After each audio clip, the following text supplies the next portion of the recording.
Good morning, good afternoon. Thank you for joining us today. My name is Joseph Lanser, and I am the director for MetrixLab's Alcohol and Beverage vertical. I'm joined by my colleague, Kevin Moran, who also oversees MetrixLab's Alcohol Beverage vertical. We're excited to be here with you today, talking about the burgeoning RTD category. This is the second in a four-part webinar series that we're hosting with forthcoming topics that will be around innovating successfully, as well as the chef and bartender partnership. Today, Kevin and I have about 25 minutes of content, and we'll be discussing many different themes during that time. Those 25 minutes will be followed by a Q&A session, so please submit any questions as they arise throughout the webinar by way of the question mark icon on the top right-hand side of your screen. We will be recording this session, and with that, shall we get started? Sure. Next slide. All right. So what is an RTD? You may be familiar with the acronym. You may be hearing about it for the first time today. So RTDs are ready-to-drink beverages. So those are beverages that you pour into a glass over ice, pour into a glass without ice, or drink even with right out of the bottle or the can. But what's interesting about this category is that there are many subcategories that underlie this RTD category. So today we're going to be talking about what are those big brands, where RTDs and prepared cocktails developed globally, and also what are those emerging trends that we should be looking out for in the RTD category in the coming years. And I think related to that, as we've talked about, just the size and the growth momentum that's behind this, much of which has been accelerated by COVID-19, right, and the implications and the impacts that that's had to all the trade channels, right, and kind of taking a look at what that has done overall to the spirits, beer, wine, bubbles, categories and where this fits in. All right. Want to stay on it? Yes. So RTDs, and they encompass a variety of different offerings. So historically, RTDs have been largely driven by your FABs, so those are your flavored alcoholic beverages, as well as wine spritzers and coolers. So, popular offerings that you might be familiar with are Mike's Hard Lemonade, Smirnoff, even in the wine cooler space, Seagram's. So these RTDs are coming typically in a 6-pack or a 12-pack, so a multi-pack format. They are malt-based or wine-based historically, and their alcohol by volume typically comes in around 5%, which is akin to beer.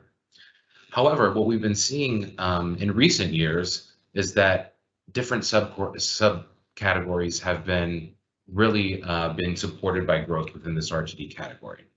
So those would include something like your hard seltzers, which I'm sure you've heard about or even tried yourself, which has been really supported by a confluence of different trends coming together. So hitting on your portability and your convenience trend because they're coming in these multi-pack formats. Shareability. So in the hard seltzer space, many of these hard seltzers are coming in variety packs with different flavor offerings. So you can share them in group settings with different people with flavors that appeal to many different types. Also hitting on the health and wellness trend. These hard seltzers typically are lower calories. Some of them even have some health claims, if you will, around antioxidants and vitamin infused. And then finally, really riding the popularity wave of sparkling waters, which have been so popular in the last couple of years. And this really marrying your sparkling water trend in an alcohol beverage format. In addition to that, hard kombuchas, coffees, teas also popular. But we really wanted to spend today focus more on prepared cocktails, which we're seeing some real growth behind in recent years. So more generally, what does RTD volume look like from a global perspective? Well, 80% of RTD volume is residing in 10 countries. The remaining 12% is across all other countries. The top 3 countries for RTD sales are the United States, Japan, followed by Australia. Now, since 2018, the RTD category has actually been the one with the greatest growth behind it. So real momentum behind this category from a global perspective. In fact, by the middle of this decade, it is anticipated that RTDs will represent nearly 10% of TBA volume. So TBA stands for total beverage alcohol, which would include your wines, your spirits, your RTDs, and your beers. But where there's been real big momentum of late has really been behind the prepared cocktails. So prepared cocktails are cocktails that you might be familiar with, popular ones like the old fashioned, like the margarita, like the Paloma. And this trend was really accelerated following the onset of the pandemic. So we had on-premise venues closed, your bars, restaurant, and clubs, and consumers were really looking for those cocktails that they so enjoyed in the on-premise, but with the convenience of having them already been prepared. So brands like High Noon, brands like On the Rocks, which are prepared cocktail offerings, have really taken off. And to put this into perspective for you, the prepared cocktail category in the United States, as it stands right now at 20 million cases, is nearly as large as the rum category in the United States, which really, I think, underscores the speed with which this category has really developed. Absolutely. Very quickly, just a couple of examples of RTD brands around the world. So we talked about your flavored alcohol beverages, Mike's Hard Lemonade, Smirnoff, Bud Light, Ritas. Moving into the hard seltzer space, White Claw and Truly really being the standouts in terms of sales. But many have noted that these sales are decelerating. From the prepared cocktail perspective, big brands like High Noon, Crown Royal, Bombay Sapphire, and Bacardi are comprising that. And then wine spritzers and coolers in the Seagram space. So what you do see is there's just a ton of brands out there, and this is not uncharacteristic of a burgeoning category. There will be winners and losers. People will disappear, right? Others will emerge. Some standouts will be there, but there's tons of brands, and we're probably showing 20% of them here on this slide just to give a picture of it. So let's move into another area, which is how the growth, right, and emergence of these brands, and really their accelerated, right, progression has blurred some things, has shown us some things about how we have to understand evolution of products and demand in the marketplaces, how you need to adapt and perhaps, you know, who could win, how could you win, right? Who is winning, at least at this stage of the game, right? This is a slide that just shows a little more about the brand landscape and a couple of, you know, key factoids about it. The first thing, as Joe had mentioned, that we have those hard seltzers out there. They're about 30% of the marketplace of RTDs now and forecasted to grow, right, pretty significantly to about half the volume overall of RTDs. You look at the FABs, right? They are the majority right now, but they have the lowest forecasted growth. In fact, a lot of kind of stability setting in the fairly short term, right? But then you look at the super premium and premium RTDs, and that's an important theme to know. Premium and super premium spirits, very much built off what's gone on in the spirits and cocktail culture space, is really where the growth appears to be, and that is projected to be the fastest. And what we have on this slide here are just kind of three interesting areas to look at as we think about winning, threats, right, and where this marketplace is going to.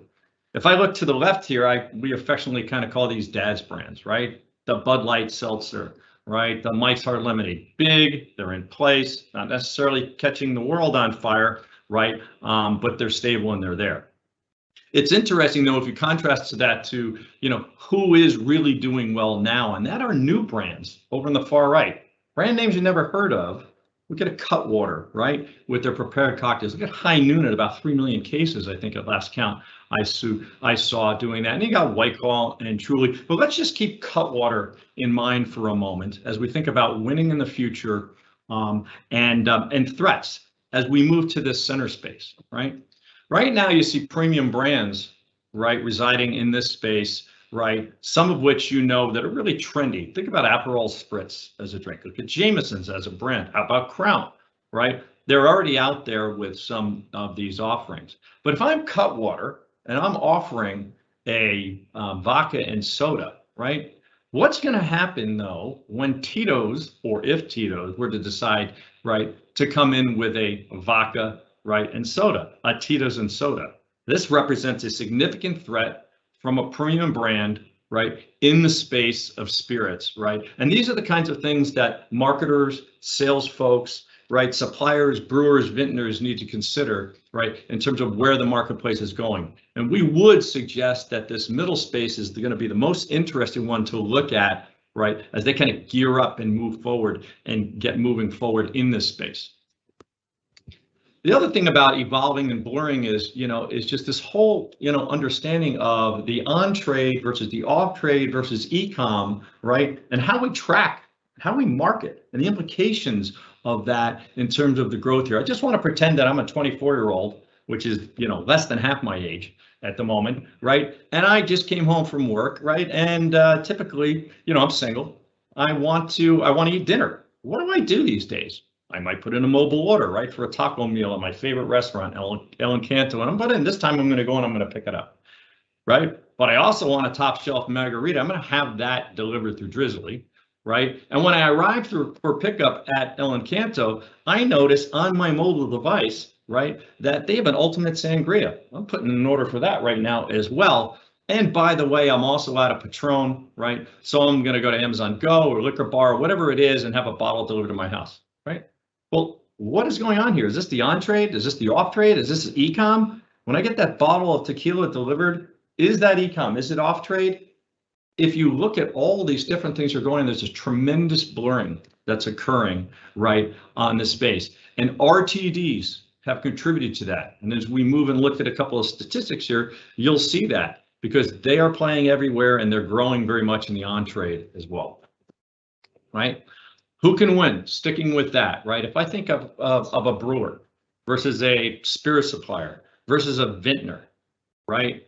Who has the advantages first in terms of distribution, right?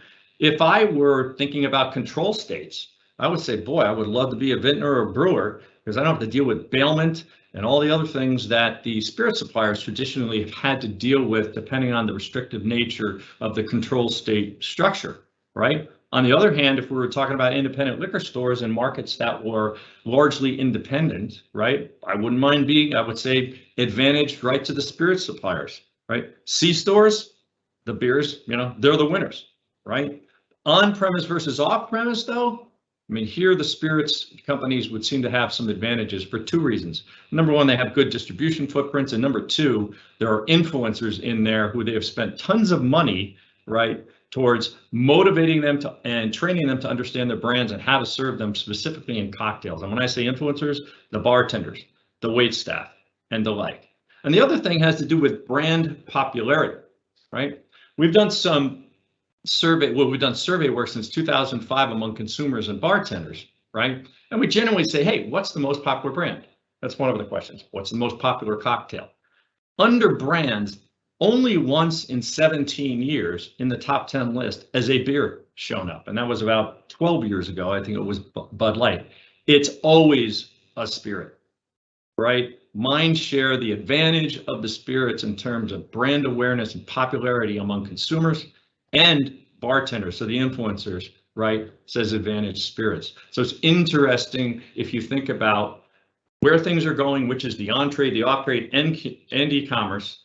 Where's the open space? Seems to be the on-trade, right? And the e-commerce, continued growth in the off-trade, right? That the spirits could be pretty formidable here. And this brings me to another slide, which has to do with Mindshare. So if we're in the on-trade, right, and I'm talking to bartenders, this is something we've focused on over the years. And we say, what are you thinking about every day, right, in that account? Right? What are you dealing with most of the time? If you look back at 2006, right, you'll see that 16% of their time went to wine and bubbles, 18% to beer, 66% to spirits. Now fast forward to 2020, and we see declines in wines and bubbles and beer, right? But spirits have increased. And as I stay on this slide, this is one of the interesting things we wanted to talk about in terms of where we are right now, and we're in New York City, right? Because we wanted to be kind of in an on-trade market, and we did some survey work, just walked around to bars, went to about 25 or so in Uptown, Midtown, and down in the Village, and observed some interesting things in terms of the penetration, I'll just say, of the RTDs there. First of all, every account we went to, and actually it was technically 22 accounts, right? Every account had Truly or White Claw, right? So they're there. They're there. It's no question about it. 16 had a prepared cocktail. That's 73% had some kind of prepared cocktail. And it's kind of interesting because you would think if you were a bartender, boy, this is really, you know, kind of intruding on my space, could supplant me. That's not it, right? Particularly with the hard seltzers and these, they're using them as mixers as well, and they show up, right, on menus. In 9 of these, about 40%, there's a legacy beer seltzer, right? The Corona seltzer, the Bud Light seltzer, whatever it is. And in 14 of the accounts, we see what are called just kind of pre-batched, pre-prepared cocktails. Think about that as the big colander, the big like kind of vat that has, you know, the vodka in it with the pineapples floating around, right? These prepared, you know, things where they can serve the cocktail right out of there. And then the last thing, and we're in New York again, I'll focus on that. I think it was June of 2021, they stopped to go, right? But it's pretty clear that that's coming back. Every one of these bartenders is totally excited for Governor Hochul, who has indicated that she and the legislature are going to do this, are going to bring back to go permanently, which again puts a footprint and interesting opportunity in place for the RTDs. Oh, you want to take us through the next one? So speaking of RTDs and prepared cocktails, so we speak with bartenders on an ongoing basis in many leading countries globally. And one of the items that we inserted into our tracking study a couple of years ago was around this whole dynamic between RTDs and what kind of influence they're having in terms of bartenders and their likelihood to recommend these products. And what we found is that 21% of bartender recommendations that were formerly for beer are now lost to RTDs and to hard seltzers. So if you really, think about the role that a bartender plays, they're ultimately looking to please their patrons. And if you have a group of patrons that is looking to consume RTDs and hard seltzers in the on-premise, then these bartenders are more likely to be recommending these brands and carrying these brands, which we saw, as we were out scouting these different accounts. And I think, more important, Kevin, you touched upon this briefly a couple of minutes ago, but this whole idea of on-premise encroachment by the RTDs. So we talked to bartenders a couple of years ago, and we talked to them more recently. And what we learned is that 75% of them are carrying at least one brand of hard seltzer in their bar right now. That's up from 41% just 2 years ago. Well, and in every one of these accounts, granted small sample, every one of them, right? Yeah. There's one in a minute now. So go ahead. But I think more importantly, and I think to the point that, we've been trying to see throughout this presentation, is this whole idea about blurred lines. So we're talking about blurred premises previously with the whole e-com, on-premise, off-premise, but also now the blurring of categories. So what we see occurring in accounts is that hard seltzers are not exclusively being served as a single serve, but also part of the drink menu. They're part of different cocktails. And we've seen many examples of that across the globe, actually, of hard seltzers actually being part of cocktails now, with 62% of bartenders indicating that they offered a cocktail with hard seltzer at some point. And then 80% of them be interested in actually having a hard seltzer on tap. So who is that most threatening to? The beer companies. I mean, ultimately, it's taking a tap away from a beer that's in the account already. So there's certainly an embrace, I think, in the on-premise for these hard seltzers, and I think it's just the beginning. Yeah, no, I would say, and it's an interesting category in the sense that when I say RTDs generally, and again, there will be some that do better than the others within that menagerie of those types that are underlying it, but it's one that's spanning all these channels, very fertile in the on-trade, which wouldn't have been an expectation, or at least at this accelerated rate, had it not been for kind of the calamitous event of COVID that's still with us in many cases. But nonetheless, this is a formidable space, right, in which all the brewers, vintners, suppliers who want to focus on it and understand it, right, could probably do well with unique differentiated offerings, right? Which brings us to the last slide, which is just a couple of themes that to take out of here. And then I think I see like 10 or probably 20 questions, but we'll have to answer a couple. At least a little summary of kind of what we talked about. I mean, first thing is premiumization, and we touched on that a little. The brands that tend to do better seem to be those over time, right, that can hold or build a premium image perception around them, right? And it doesn't necessarily have to be a legacy brand that already has that. It could be a new brand that comes in and does that. And that seems to be particularly more important, by the way, depending on the target group, of course, depending on the occasions that it's being used for, right, and the like. The other thing to note here is, where will the continued growth come from? There won't be any continued growth in the absence of innovation, right? Right.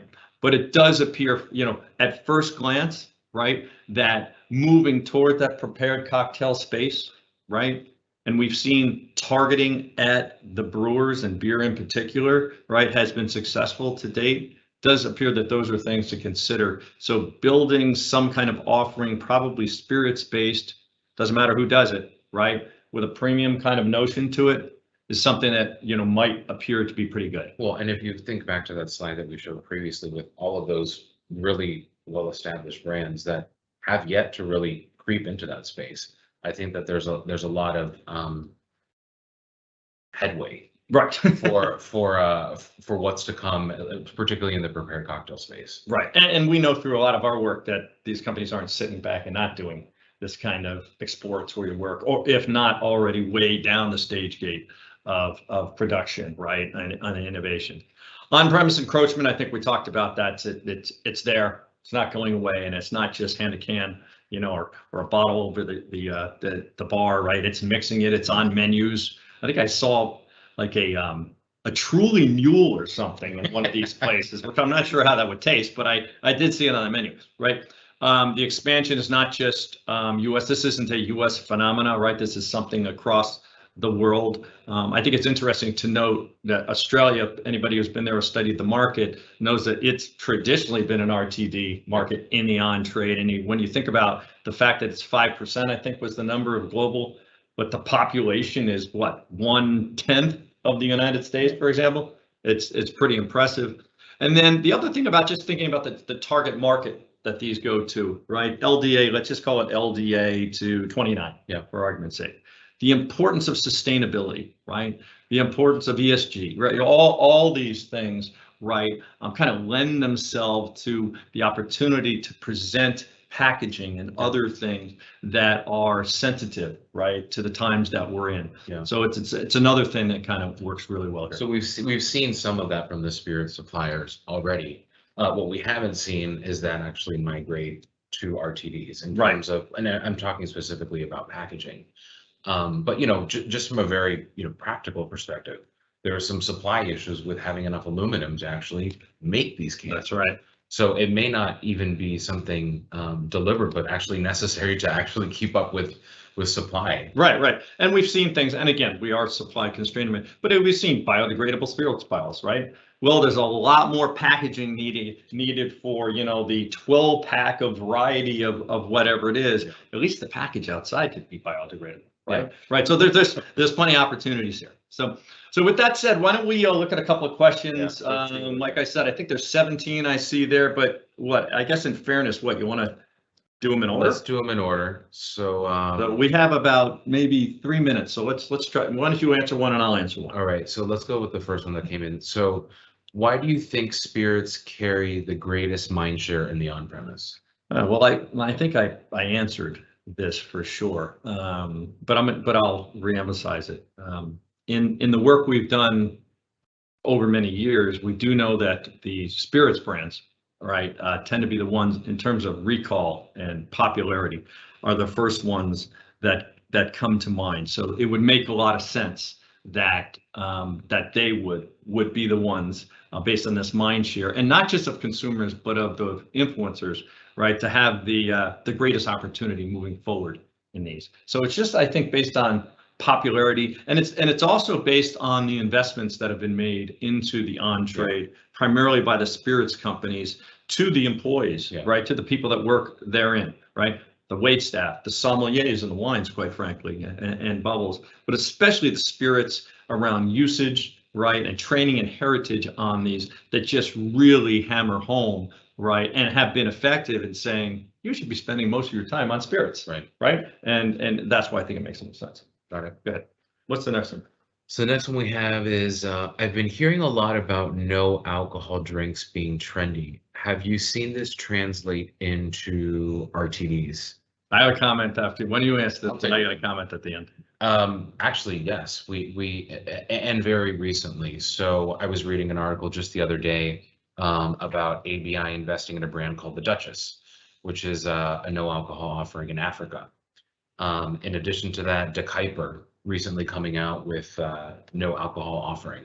So I think there's certainly some innovations that are coming onto the market, but I think the more important theme here is that these are likely never going to be competitive from a sales perspective in terms of their reach, like big brands in the market today, like your White Claws, like your Trulies. I mean, yes, there's a place for these no low alcohol offerings, but they're going to be challenged to be competing with the actual full alcohol offerings. I can see intuitively how someone would say, well, you know what, if you can get to low alcohol, right, and that can grab out of the more traditional drinker space, why not go to no alcohol? I would just suggest that the opportunity, especially for a large brewer, an ABI, right, a Molson Coors or a Diageo or a Bacardi, right, or a Gallo, right,